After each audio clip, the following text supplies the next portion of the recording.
Hey, everybody, this is Liz from Augusta, and today I want you to meet somebody very special and who's been very special to me, whether he knows it or not, for a few different reasons, and we'll get to that in a minute. But if you could introduce yourself and tell us where you're from and kind of about your childhood, your family, and what brings you to today to be the man that you are. Cool. Hey, what's going on, everybody? My name is Jason Evangelista. I live right now in the suburbs of Atlanta, and I have a Augusta lawn care location in Smyrna, Georgia. And a little about myself: I'm married. I got two boys, and my family. They're originally from Guam, the small little island in the Pacific. They say it's where America starts its day. So that's in the short where I'm at, and I'm presently work full time for a Metro Atlanta department in Smyrna, Georgia. So that about sums it up. Can you explain the rank in firefighting and what rank you're in? Currently, I hold the position of captain in Smyrna, and that's my rank. And what I do is I'm in charge of a truck company and a rescue company and Station 1. And I'm also in charge of like the training for the battalion on our shift and everything. And like I said, I currently in charge of our truck 1. And my main role is I respond to all major fires in the city and major medical calls and just running calls all day in and out. And I'm a medic. So on medical calls, I make sure that ALS is being provided on the medical calls that I do run. Okay. And so do you run one fire station or are you over several in the whole city?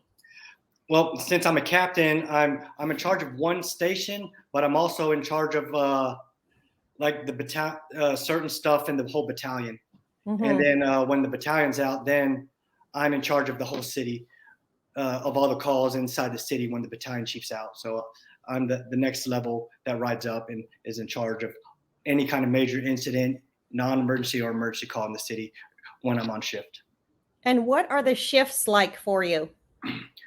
In the Metro Atlanta, most of the fire departments run a 24-48.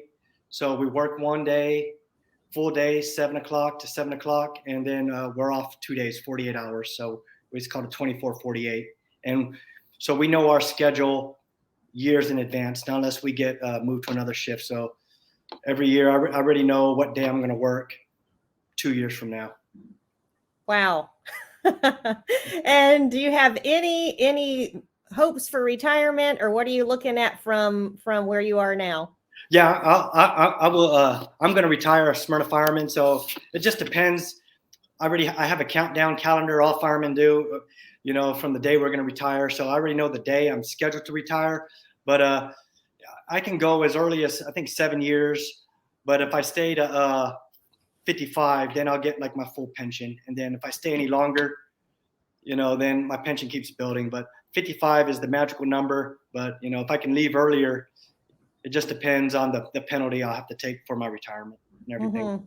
So because the shifts are 24-48, do a lot of firefighters have other jobs?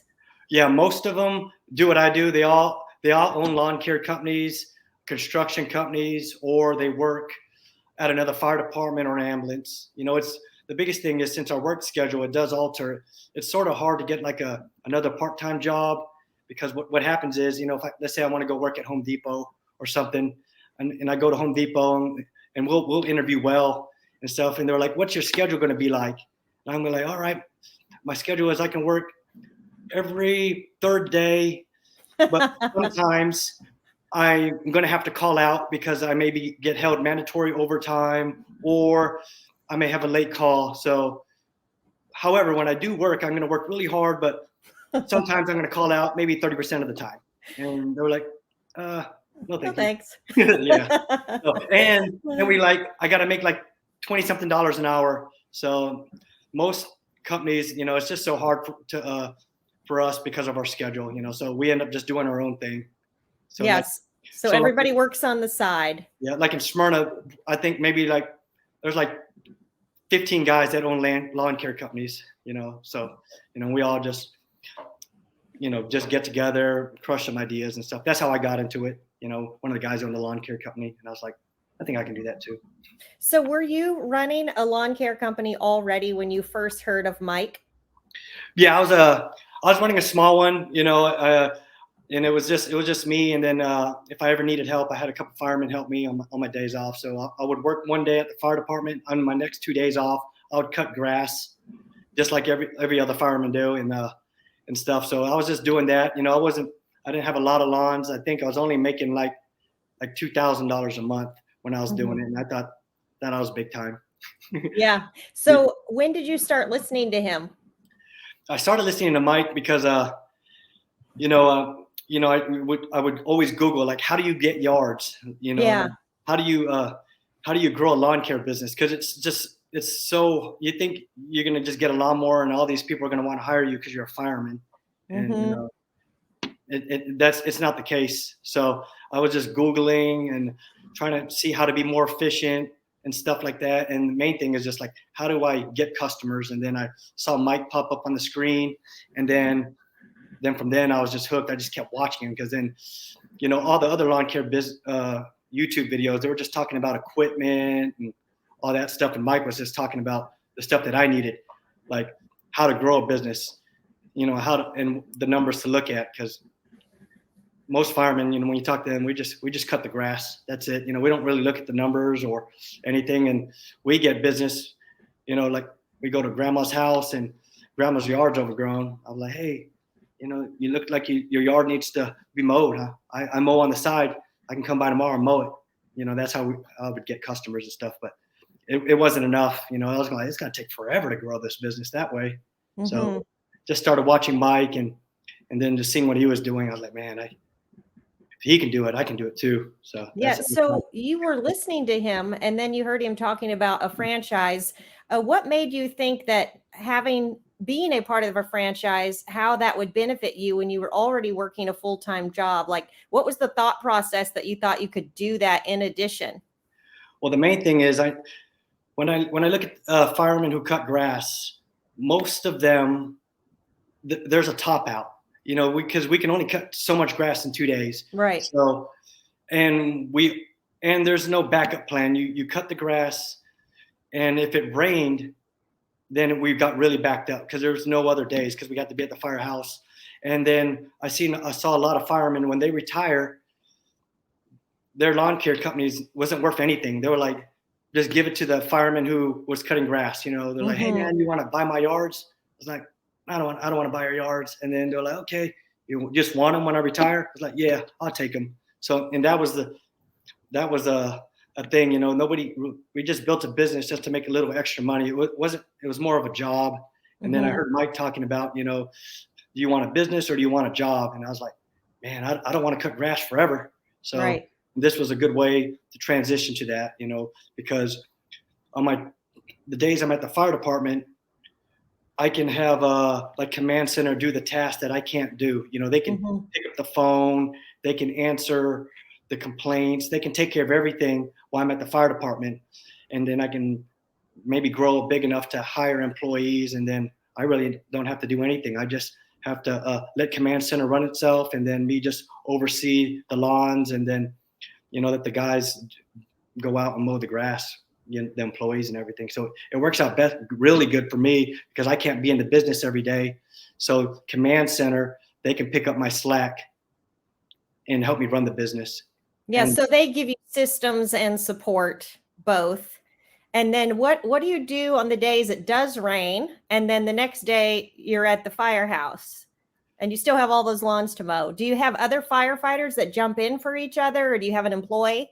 I have employees now. Before, I used to just get firemen to help me out. But once COVID happened, having firemen help me, that was non-existent, because all the firemen, especially during COVID, all the firemen were all on mandatory overtime and stuff. So I couldn't get any help. So I had to finally hire and find help outside of people being firemen. And probably like most people, that was the biggest struggle, because the guys who used to help me, they understood pride and ownership, and they wouldn't mess up my equipment or break my equipment. I can trust them, but now putting that trust into a guy I just hired off Indeed or something, it was a big learning curve. And how people work compared to how firemen work. It's just totally different, and I had to get used to that and everything. But What now I got employees, and and I'm trying to get used to. I still struggle because how I want them to work and how I want firemen to work are totally different. But Yeah. they're getting there. Yeah, exactly. We'll come back to that. But what's very unusual about you is that when you joined the franchise, you never came here for training. And typically what we've seen is people say, "Oh, I'm not successful because I wasn't able to get to training," or they say, "I'm going to wait till I can come to training," or they join and then they think they cannot come to training and just watch videos and things, and then they're not successful. Or they come and they go through all the training and they still have excuses why they can't be in the systems. But I remember the day that Lonnie had her onboarding call with you. First of all, when you had your call with Mike, I believe it was Mike, you had your meeting with him and you were just calling to basically say, "I've researched everything. I've watched all the videos. I've made my decisions. Just tell me what I need to do next." And then when Lonnie did her onboarding call with you, she got off the phone and she's like, "Wow, he didn't even come to training. And he is the best person I've ever done an onboarding call with because he already knew the material and what he was supposed to do." So what was it about you that you are the person with the kind of character that would go in and learn it all for yourself and not depend on the franchisor to do all that work for you? I think mainly that's just like my background from coming from the fire department. They give you a task and they say just get it done, and they want it done by this date, and there's no excuses. So I knew before, like Mike, I did all the research on Mike, and then Mike, when I talked to him, he did all the research on me. So I already researched him, researched everything, and then I already watched every single video prior to that, and then I bought the landscape business course because I just wanted to see. So I watched all those videos. I went through all that. And then I just wanted to, same thing like Mike, I just wanted to talk to him, hear his voice. And then once I heard him talking, I was like, yeah, this guy's going to be a good fit. I can trust this guy, And so like when I talked to him, I said, sign me up. And then he told me the stuff that I had to do. And I knew I couldn't go to the training because of COVID. So I told him I'll just watch all the videos. So I sat there. And I knew my call with Lonnie was on a certain date, so I wanted to be prepared. So I went ahead and watched all the videos, and then I just watched them on. I just kept watching it over and over and over and over until I knew, so I was ready and prepared. And like before that, I never even understood like budgeted hours and stuff like that, but I just did some research, like I said, watched the videos, paid attention. And before that, I already watched all the landscape business course and all Mike's videos. So I was able to catch on quick. Wow. So I think it's because you're already so systems oriented, and you know that when systems are in place, that if you follow the systems, they're gonna work for you. Is part of that discipline from your family? Were you raised in the United States, or what makes you a person like that? I think it's probably just like in Guam. That's where my parents are from. They're all born and raised. My dad and my mom. My mom had 18 brothers and sisters, and My word. My dad probably had like 20. We come from a big family in Guam, and actually, I thought everybody had a big family too. I come to the States. I found out. I was like, "You don't have like 100 cousins?" They're like, "Nah." I was like, "That's weird." But in Guam, everybody, in order to get off the island, you either join the military or you work for the airline or something like that. My dad, he joined the military. And so and then, all my uncles, everybody in the family, they all joined the military. So, I just growing up, being they call it Army brat, traveling, just getting used to that kind of life, making sure everything's in order at all times. I just thought it was normal, but once you get out of that life, you find out that's not normal. No, for sure. You're an anomaly, I would say, for sure. Something else that was of interest to me about you is that you are, as far as I know, you are still into Jiu-Jitsu. Is that correct? Yeah, I'm a Brazilian Jiu-Jitsu black belt under Jacare Cavalcante. He was the last black belt from Hollis Gracie, and I trained when I moved up here. I've trained martial arts my whole life. But I got real big into Brazilian Jiu-Jitsu when I moved to Atlanta. And then, I was fortunate enough, the best team in the world at the time was based out of Atlanta. So I got to train with like the absolute best team in the world. And fortunate enough, I was able to get my black belt in Brazilian Jiu-Jitsu. Yes, I thought it was pretty involved and intense that I knew that you had done that. I don't know. I don't even know how I found out that you were into jujitsu. You might have told me that. But here's the thing: we never even met, and Yeah. you couldn't come to training, and then you couldn't come to Summit because of COVID. I think there was another outbreak, possibly, wasn't there? And then they wouldn't let you guys leave. Yeah, they wouldn't let us leave because we were so short staffed at the fire department. I think like 50% of the guys all had COVID, so they weren't letting us get off. We were just doing mandatory overtime, so I couldn't leave. So I was just stuck here in Atlanta. So I just did everything. Like I said, I finally just met you guys. I could everything I had to do was just over internet, Zoom meetings, or just talking over the phone or WhatsApp app.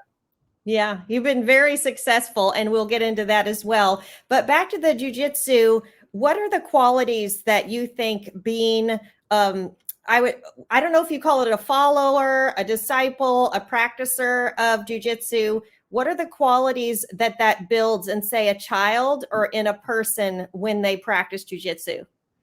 I think the biggest thing is it just gives them the confidence to never give up. If you look at the in jiu-jitsu or even martial arts, like let's take the UFC, like most of the guys that are world champions, when they were growing up, they were all bullied and they were all picked on and stuff. And so they had to overcome that. So their parents would put them into like Brazilian jiu-jitsu, and then just eventually, just through the discipline of jiu-jitsu, they were able to get the confidence they needed. And like I said, eventually just become world champions. Like Carlo Terra, he's a world famous, one of the best jiu-jitsu guys in the world. He's super small, frail, and he was picked on his whole life, does Brazilian jiu-jitsu, and in 5 years, is the best in the world. George St. Pierre, the former UFC champ, he was bullied his whole life and then got into martial arts. And then all of a sudden he's like this amazing martial artist and becomes the best in the world. Like I said, most of the world champions in UFC and in Brazilian Jiu-Jitsu at one time, they struggled and they were all just picked on, but Brazilian Jiu-Jitsu was able to help them get that confidence to become whoever they wanted to become. And they chose to be world champions. Does it give them the desire to retaliate then? You know how a lot of guys, when they're in boxing and things, they get beat up, they're abused as a child, and then they get into boxing or something and they just want to blast everybody and beat everybody up. I've sensed that there's a difference with jiu-jitsu. Is that true? Yeah, it's just a different mindset. And it's just the way the whole art was designed, because there's no striking in Brazilian jiu-jitsu. It's a defensive art. So you just learn to be defensive. Like me, I don't want to fight anybody. If somebody tries to fight me, everybody's like, man, what's the best? If somebody tries to attack you, what are you going to do? What's the best move? I always tell them, just run, just run away, because you just never know. And that's the thing. It gives you so much every day. Like when you start Brazilian jiu-jitsu, you just get beat up so much. It's like if you make it to blue belt, it's like, wow, it's amazing. And very few people even make it to black belt and stuff like that. But you get so humbled in the gym because every day you're getting tapped out, and but you're still learning. And then once you learn how to defend yourself and fight, you don't want to fight anybody. Because like when I used to compete a lot, I was training like 6-7 hours a day, every day, 5 days a week. The last thing I want to do is go fight somebody, on the street or something like that. Because to me, it's not worth it. It's like, man, if I hurt this guy, that can jeopardize my life, and he can hurt me too. Even though I know how to fight. Even Juggles says, the best self-defense is run. We're all in that community. Everybody knows it's better to walk away than to fight, even though you can probably beat the guy up, but at the end, it's just not worth it, to see somebody get hurt. So you have the confidence that you could defend yourself if you had to, but you're not necessarily picking a fight anymore. Yeah, I don't want to fight anybody, but sometimes, maybe somebody who does want to fight, I just the big thing is just try to disengage the situation, and maybe de-escalate it. And then, I haven't been in a fist fight in forever. I can't even remember. I think almost like Jocko. I think once I started jiu-jitsu, I haven't even been in an altercation where somebody wanted to beat me up, and I was able to de-escalate it. That's awesome. So what would you say to a parent who has a little kid who's ADD, or at least they want to diagnose them as it? Maybe they're just extremely busy and full of life and everything, and they don't want their kid to fight or bully other kids. Do you think if they put them in jiu-jitsu, it would help that behavior? Yeah, I think it will.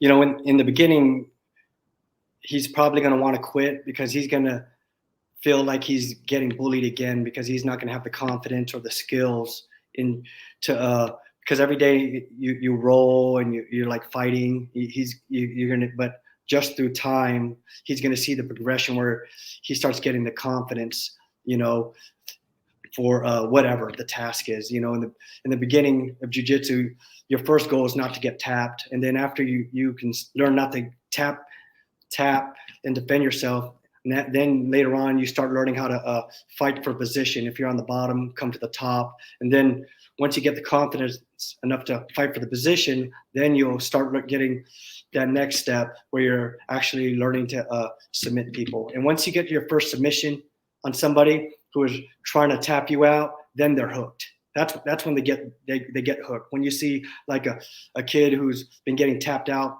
in class for 3 months, and then on that 4th month he's able to tap out somebody, they're hooked. And then they understand, because then now they got that confidence on saying, yeah, I can do it again. And then they just keep coming back because they're hungry. Mm-hmm.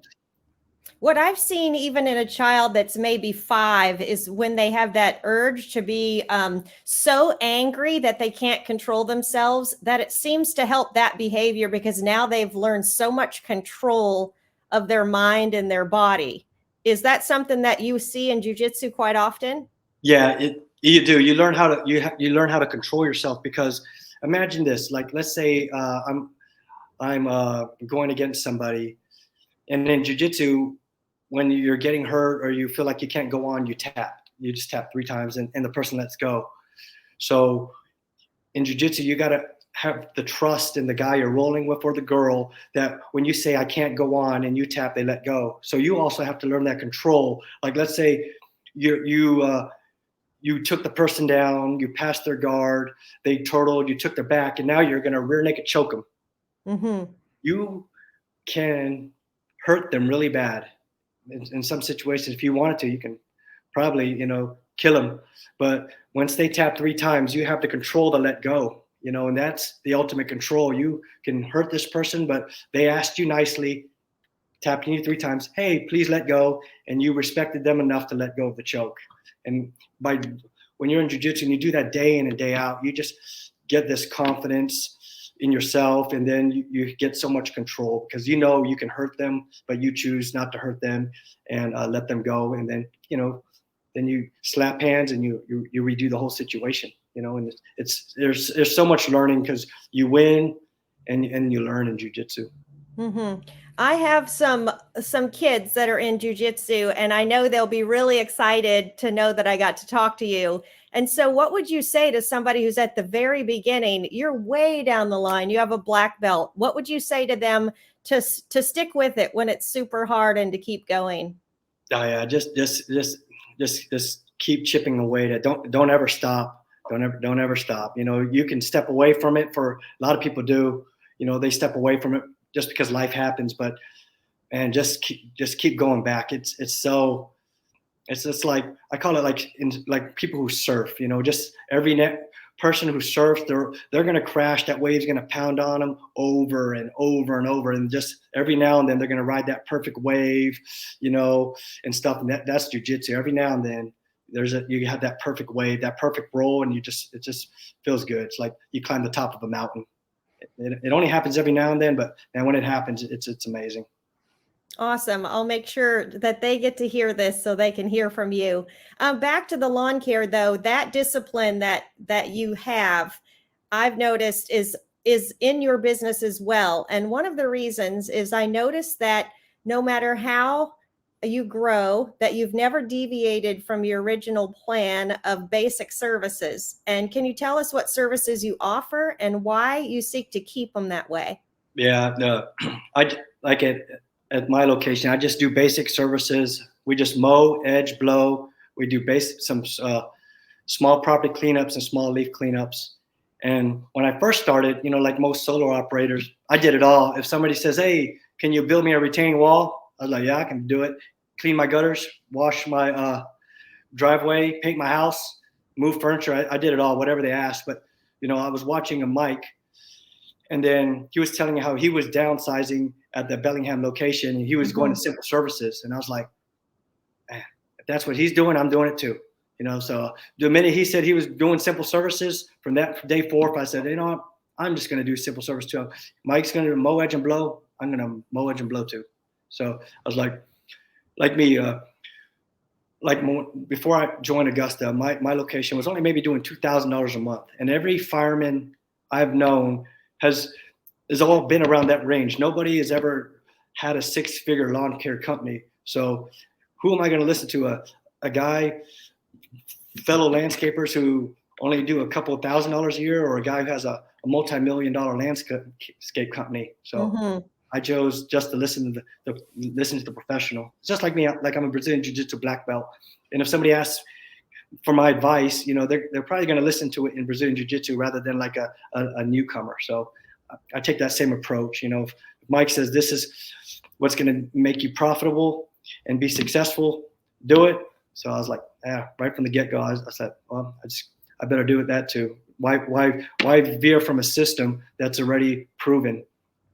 And it's just like in the fire service, we're given a task, we do the task, and we don't freelance. In the fire service, freelancing will get you killed. If my task is to be fire attacked, go put out the fire. That's what I do. I go put out the fire. I don't wander and do anything else. If my task is search and rescue of the first floor, I don't go to the third floor because I think there's a victim. I go to the first floor, I clear the first floor, and then I tell command and they give me my next assignment, because if something does happen, the system's broken because I'm in the wrong spot. Right. And then they won't be able to account for me or find me. And it's the same as in lawn care. We have systems in place. If I veer from it, when it breaks, it's going to be harder to fix because you're not where you're supposed to be at. So that's how I go about lawn care. Just like in the fire service, the chief or the battalion chief says, do this. There's no questions. You just do it. So if Mike says, hey, mow, edge, and blow and simple services is where we're going, that's where I'm going. That's why I chose to be part of Augusta, is to listen to Mike and you in the command center, you, Liz, and if you guys say this is where we're going, I can ask questions, but at the end of the day, if you guys see the bigger picture than what I can see, so that's the path I go. If I veer, it's just going to take longer to get to the path that everybody's trying to get to. Oh, that's a great analogy. Yeah, I think that will help a lot of people who have the stars in their eyes and they think they can do the retaining wall and everything else. And I know from experience that you're going to make a lot more if you stick with the bread and butter of recurring services like you have. Yeah, like I said, in the fire service, we do the KISS method, keep it simple, stupid, as we call it. So in lawn care, it's the same thing, just the Augusta motto is the KISS method, keep it simple, and, in simple services. So that's how and if I operate and do simple services, it's easier for the command center and the team that's behind me over there to understand what I'm doing at all times too. So everything just works together. How long have you been with Augusta now? I looked at it. I signed up on 12/29/20. I remember I was like, I called Mike up and I was like, man, if I'm going to pull the trigger, I want to do it before January 1st, because I remember he was talking about, he was thinking about raising prices. I was like, well, I might as well. I know I'm going to join, and I was like, COVID's happening, but he's like, It's no big deal. So I was like, I'm going to join before this. I called Mike up, talked to him. I said, sign me up. And then before January, right on that deadline, that's when my official start date was 12/29/20. So can you tell us each year, each season, how many trucks, how many employees, and what your revenue has been? Cool. Well, before I joined, I was like maybe $20,000. Wasn't that much. And then when I joined, that year was the heart of COVID, so it was just so hard, and I was working so much at the fire department, so I couldn't really grow like I wanted to. But that year, I still ended up doing like 75,000. Wow! And then so that year happened, and then I went back and looked back, and I'm like everybody else.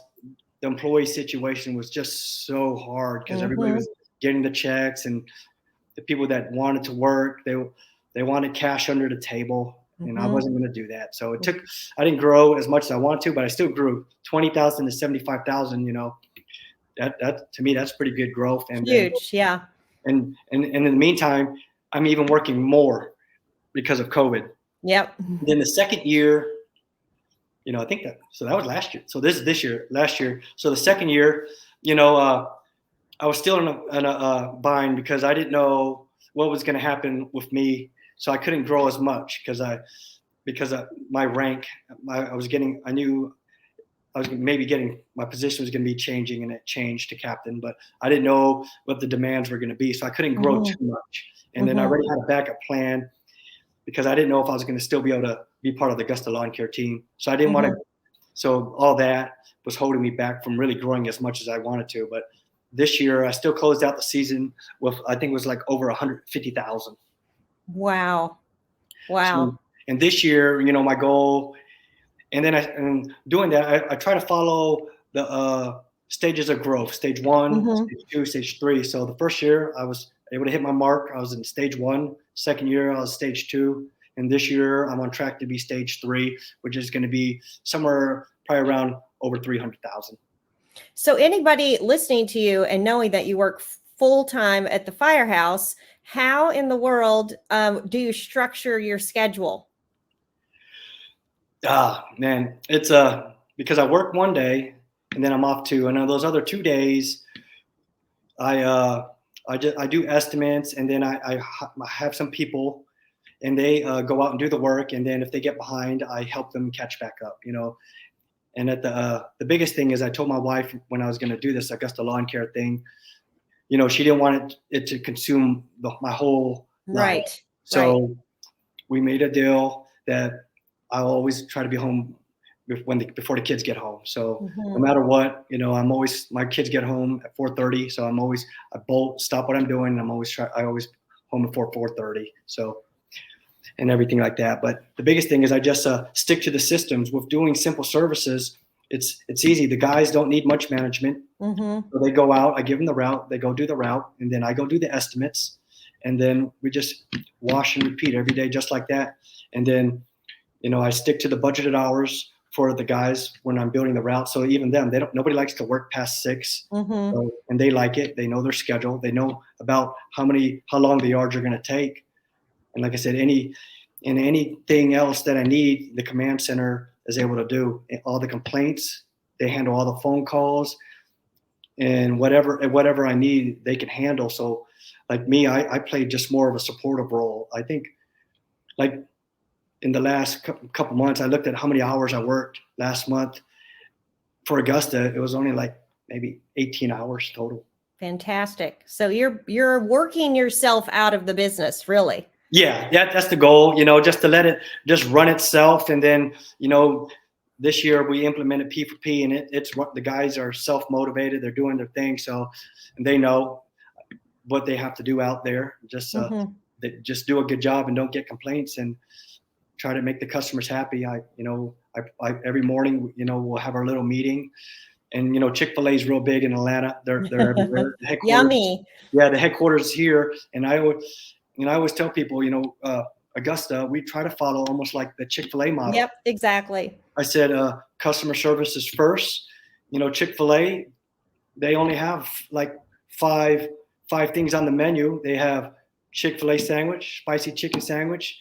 the good fries, and then they and then every now and then they'll have whatever special is for the holidays. I said, but they're just good at that product. And when you get the chicken sandwich, it may not be the best chicken sandwich in the world, but it's the same chicken sandwich. Yep.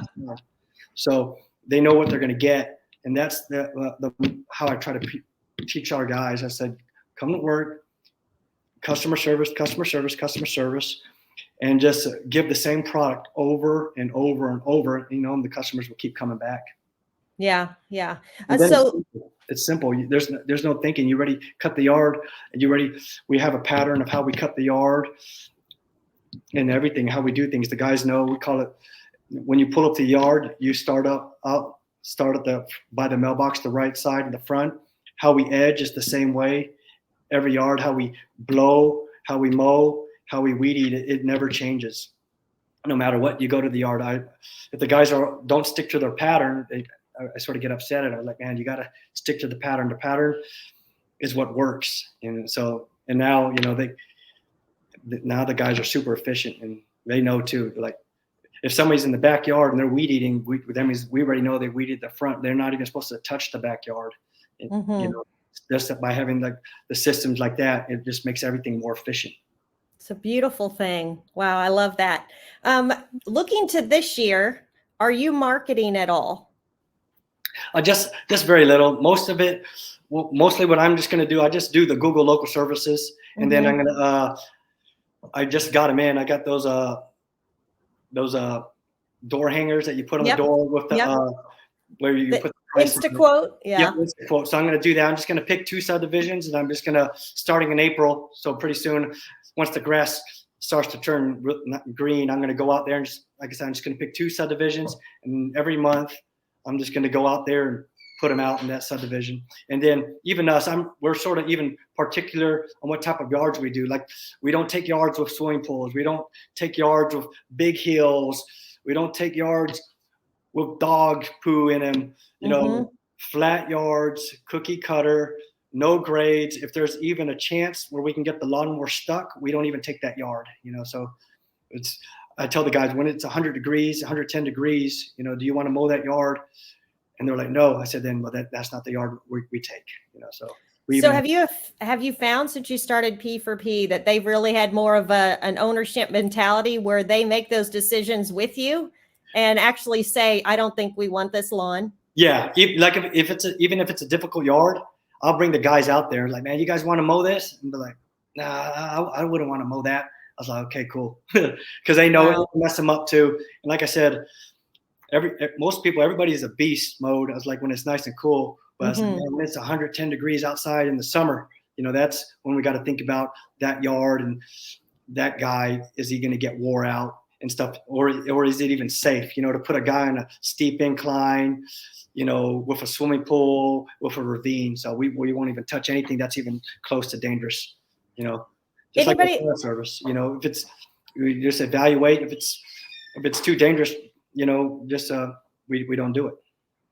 There will be those listening that say, if you are picking and choosing lawns like that, and you're doing over the phone estimates, do you do over the phone? Well, I did, but I sort of do it myself. When so command center will, the minute they put in an estimate, I just go on, look at the satellite footage, and if it meets the criteria, I immediately, I don't even drive out to the property. Probably 90% of the properties I don't drive to. I just take a good look at it, make sure it's not on a slope, there's no swimming pool, and then I'll just send in the price immediately. So I feel like that's how I close most of my deals. Probably within 2 hours of the person calling, they already have the estimate, and then most of the estimates that I can get to the customer within 2 hours of them calling, they've accepted. Yeah, that's beautiful. And then does command do your scheduling, or do you throw it on the schedule and then the guys? I throw that on the schedule. Maybe if it gets picked up a little bit more, then I'll have them do it. Especially like during the summer when we're too busy, I'll just have command center do everything. But like during the winter, it slows down. I'll do it because I still like to learn and all the levels that everybody's doing, just to be aware if something happens. I can do it. If something happens to command center, Yeah. power goes out, I can still do it. So I like to practice every now and then. But once we get too busy, I just let command center handle everything. Yeah. Don't you feel like it makes you a better franchisee, really understanding how the process rolls, so that if you do hand it over to them, you get why and how of everything that's going on? Yeah, like when I first started, it took me a while to figure out, like the flow, because I wasn't able to go up there, but I watched all the videos. So you think you understand, and then once the estimates come in, and then you look at the scheduling, and then you look at all these automations that got fired. I was like, who's doing that? Is it I didn't do that. Is command center doing that? Is it automatic? So Yeah. I'll go on the little chat box and say, how's that work? And they'll tell me, and then I'll go research and watch the video on it so I can learn it, just trying to understand how everything works. Yeah, that's pretty cool. So if you had to do it all over again, what would you do differently? Oh man, I tell all the guys, like, we just have a new guy at the fire department. He just started a lawn care company. I tell him this all the time. I said, man, don't buy equipment. don't spend all your money on equipment. I said, in theory, even in the fire service, equipment makes you more efficient. But I said, why does it matter if you're efficient if your route's not even full? I know, Exactly. you got this many days and this many hours to fill. If you're only filling a quarter of it, why does it matter if you cut the lawn in 10 minutes or 2 hours? Your day, it doesn't even matter. So most people, even me, I did it in the beginning too. If you look at most solo operators, they have a pickup truck, they have a 16-foot trailer, they have a 21-inch push mower, they have a 36 right stand on, then they'll have like a 52 stand on. And they'll have enough equipment for 3 crews. And it's all to save so they can cut 3 more yards a day. I was like, why don't you take that money that you invested in all those lawnmowers and just market towards the people for your one lawnmower? If you've got a 48-inch lawnmower, market towards people who would need 48-inch lawnmowers. Don't buy a 21-inch mower so you can fit in the gate, or a 52 so you can cut a 2-acre yard. That's an extra $15,000 wasted on equipment, when you could have probably just took $5,000 and invested it in marketing, and then have a tighter route and not have to have a big truck or trailer. Yeah. So that being said, though, when I think of you starting over again, did you buy equipment, and then, or do you use a ramp rack right now, and then just a 21 or a 30? Yeah, my setup before joining Augusta and my setup now, it's totally different. One before, remember this, I was only doing like $20,000 a year. I had a full-size Tundra. I had my word! I had a 16-foot dual axle trailer. I had 2 walkers and a 30-inch, and like 2 blowers, like 2 weed eaters, 2 edgers. And my theory was, if somebody needed whatever yard I needed to cut, I had the equipment for. And then I was like, if that equipment broke down, I had the backup. And then I had the backup for the backup. I was like, that was so much wasted money. Yeah. So now I downsize. I got a F-250. I got just a no trailer. I'm trailerless. I got like a ramp rack in the back. Sweet. And I carry, now we just carry two mowers. We just carry one push mower, and then we just carry one mower, one stand-on 48-inch mower, and we carry 1 weed eater, and then we carry 1 edger, and the edger is a commie tube, so we can put the hedge trimmer on. Yeah. So my setup's probably, compared to now, it's twice as small, and I carry a third of the equipment. And I carried everything. I carried air compressors, you name it, I carried it. Now I just keep it bare bones. I tell the guys, only carry what you need. I carry 1 rake. I don't even think we carry a shovel. And I carry, like I said, it's bare bones now. Well, that's another blessing of simple services. Then you're not going to be needing a special tool that you have to run back to the shop for. Yeah. Like I said, it's so much wasted money, solo guys do because they want to be efficient. But it's like, man, you're just $10,000 you're spending on a piece of equipment. That's not being efficient. You're just digging yourself in a hole. And then, like a lot of people, they eventually something happens. They can't dig themselves out. Mm-hmm. You mentioned your wife earlier. I believe she's a school teacher. Is that correct? Yeah, she's as right now she teaches 5th grade. So we call it the typical fireman. If you talk to any fireman, most likely their wife's a nurse or a teacher, and then their husband, the guy, or the girl, they own a construction company, or they cut grass, or pressure washing, or something like that on the side. It's just, I guess, that kind of people, they just mesh together real well. Yeah. We're all servants. She goes out there and teaches the kids, and I go Right. try kids and help people. Right. So she had a full-time job. You had a full-time job, and then you wanted to join Augusta. How did she feel about that? Oh man, my wife, she's amazing. She believes in me in anything I do 100%. Like I said before, I was cutting grass. I was working for 2 fire departments, and just imagine this.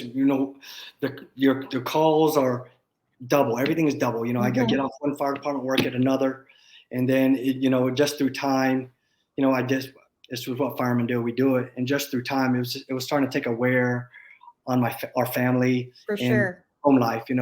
I always I tell the young guys, I was like, I still remember when I decided to cut grass. My son calls me up, and he's like, "Hey, Daddy, can you come home and play with me?" And I was like, "Buddy, I can't. I'm at the fire station." And they always ask, "Which fire station?" I was like, "I'm at Roswell today. I can't." And he kept asking me, like, "Daddy, please come home and play with me." Oh. And I was so heartbroken. I said, "Put Mom on the phone." I put her on the phone. I said, "Man," I said, "we can't. This is not sustainable." Yeah. And she said, "Okay." And then she said, "What are you gonna do?" I said, "All the firemen cut grass. I guess I'll cut grass too." And then she was like, "You don't even cut our own grass." I had a fireman cutting our grass. One of the guys at the fire station, he owned the landscape company, he was cutting my grass. I said, "Well, if so-and-so can do it, I can do it too." So, and that's just the way she is. If I ask her, like if I said, "Hey, love, I don't want to be a fireman anymore. Mm-hmm. I cut grass full time," she'll support me. Or if I said, "I don't want to cut grass anymore, I'm just gonna be a fireman," it doesn't matter. She believes in me, and she knows I'm always looking out what's best for the family. Mm-hmm. So that brings me to your long-term vision. What's your goals for this year, and then what's your big picture goal? This year, my goal is just to grow, just a steady growth, nothing too major. Just making sure I'm, hitting the profit margins that I like to hit. My main goal is to be around 20%, 30. I want to get up to like Mike's level, where you're operating like above 30% profit margin. That's the big thing, is profit margins, and with moderate growth. I don't want to have to go buy another truck and another lawnmower. Yeah. So my goal is just to maximize the equipment we have today and just bring it to full capacity so the guys can be more profitable. And then long-term goal is, honestly, the sky's the limit. I don't even know what the long-term goal is for the lawn care. I just know one day I'm going to retire, and then, however big the Augusta location is, we'll see where it's at. But I always tell my kids, this, if all else fails, they can have it, and they already know, because when I retire, I'm going to be all right. Like me and my wife, when we both retire, we're not going to need to work, or I'm not going to need income. I'm just doing this, because I was like, man, I wonder if I can do it. And now I'm doing it, because I was watching those videos. I was like, man, that guy can have $1 million lawn care company too. Man, why can't I? So, I'm just going to go in and do it, start from the ground up and shoot for the stars, like all those guys who missed out on Bitcoin. I was thinking the same thing. I was like, man, this might be big like Bitcoin. You never know, be on the ground floor, so I just threw my name in the hat. Now I'm part of the team. But like I said, I don't know. I always tell the boys, if you guys want it, you can have it. It's no big deal. And so they come It out would and help me. it would be a great way for them to learn business and even hire their friends and be business Oh yeah, owners. they're all about business now because they know who Mike Andes are. They're all about business. My one son, they watch the upflip videos too. Yep. He's like, man, I want to do a coffee shop. And my other son, they all have all these great ideas of opening businesses and doing all kind of stuff. So That's super cool. That's super cool. So, to start to wrap it up, could you share kind of what you listen to, podcasts, audible books, anything, classes, something that you do to kind of, if you're in Augusta, you're definitely somebody who wants to make yourself better and is always trying to learn more and be more. So I'm assuming that there's no difference in you. nah, like I'm always listening to stuff. Well, in the mornings on my way to work to the fire department or even thing, I always listen to the Bible app. Mm-hmm. That's my morning routine. I listen to that, and then after that, same like everybody else, I do the Jocko podcast, and then Mm-hmm. I do the Joe Rogan, and then and as for leadership training, because my position at the fire department, and even how we do it at the fire department, we call it banking on leadership. Mm-hmm. We do so much leadership training. You'll be surprised. We do so many seminars and classes and training and stuff like that. So and even like our fire chief, just like you guys Mm-hmm. tell people to read books, we get books that we're supposed to read and stuff to help us grow and become better leaders. So Yeah, I you know, have one here. Have you read this one, Trust-Based Leadership? I haven't read that one. This one, this book is for the firefighters. And so there's several, and I really have enjoyed them, and it made me understand why you guys have so much training material and courses. I would love to take some of those just to learn more because it seems like they put a lot of time into their leadership strategies. Oh, they do in the fire service. It is so much. You take so much leadership courses. It is, and we even do they have like axioms of leadership. Even like me, I did the Georgia Smoke Divers program. It's a survival course, and it's also a leadership program, and it's just unbelievable, all those kind of courses that they have out there. Do they have anything for lay people? They probably do, because we have a lot of man, if you can find it, the axiom like of leadership, or even like I know we got the big conferences, like the FDIC is a big conference. You can probably go to those conferences and just sit and do those leadership programs. Man, they're amazing, because like a lot of those fire chiefs, all of this stuff, everything's based off somebody dying. Yeah. So in our industry, when somebody dies, they revamp everything from the leadership all the way down to how we interview and just bring somebody aboard because they can trace back when somebody dies in the fire service. They do so much investigation. Mm-hmm. They don't want to repeat it. So Right. sometimes they're like, man, that was a failed process in the hiring thing. This guy should have never got through, or wherever he was out of shape, and then they'll revamp the whole fitness program or whatever. Mm-hmm. And so that's how everything is based in the fire service, is usually off somebody dying. I love it. So every time we make mistakes, this is the way I am. As soon as I make a mistake, like where was the kink in the armor, and where was the weak link? Because then you like you said, you go all the way back to the drawing board. I need to completely change this because I shouldn't have made this mistake in the first place. Yeah, and then like right now in the fire service, what's real big is because the new generation of people becoming firemen. We're having to revamp how we bring people aboard, how we teach them, how they learn, and even like the hiring process. How to get hired, and making sure that they understand the job, because everybody thinks they understand the job until Mm-hmm. they're on the job, and then they realize it wasn't for them. So now there's a lot of stuff explaining to the people who want to be firemen what the job really is, because it's just not all about running and burning buildings and saving babies. We do that, but there's a lot more now, especially with mental health. Yeah, exactly. So it's not often that someone has a platform to be able to share in all that you do as a firefighter, and you're a captain, and so you're in a leadership role.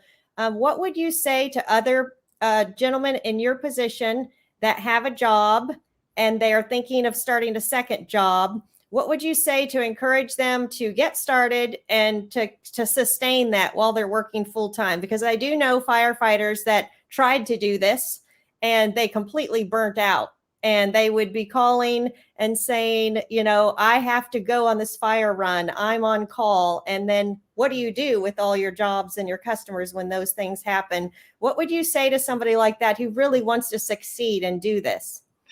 Main thing, just write down your goals and then stick to the systems. But also, like we just talked about, know your mental capacity and everything. Know your limits. And you can get close to whatever your limit is. Know your limits. You can get close to it, but try not to go over your limits too much, because you'll break, and then you're just tumbling down.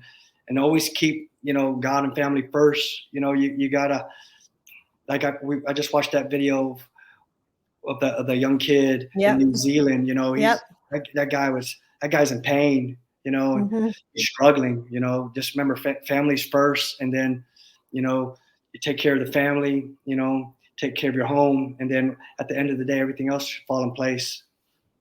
Yeah, that's great advice. You just got to set your priorities, know your priorities, and just make sure that you know your capacity, and it doesn't break you inside, because even, like I said, even in the fire service, it's real big. I mean, just the other day we had in the fire department neighboring to us, we lost, actually, I think in just this month we lost 2 firemen in the neighboring departments, mainly all due to mental health. So you got to just know your capacity and make sure you don't go over it. So because there's a lot, like in the fire service, more firemen die of suicide than line of duty. Because of the stress of it all. The stress of the job.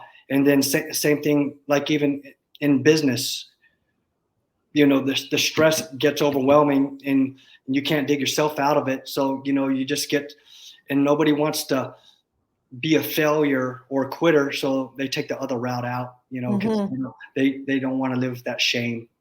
Yeah. So you just got to know your ceiling. And once you start tiptoeing it, you just got to reprioritize your priorities, and try to bring it back down so you don't get past that level where it's turning back.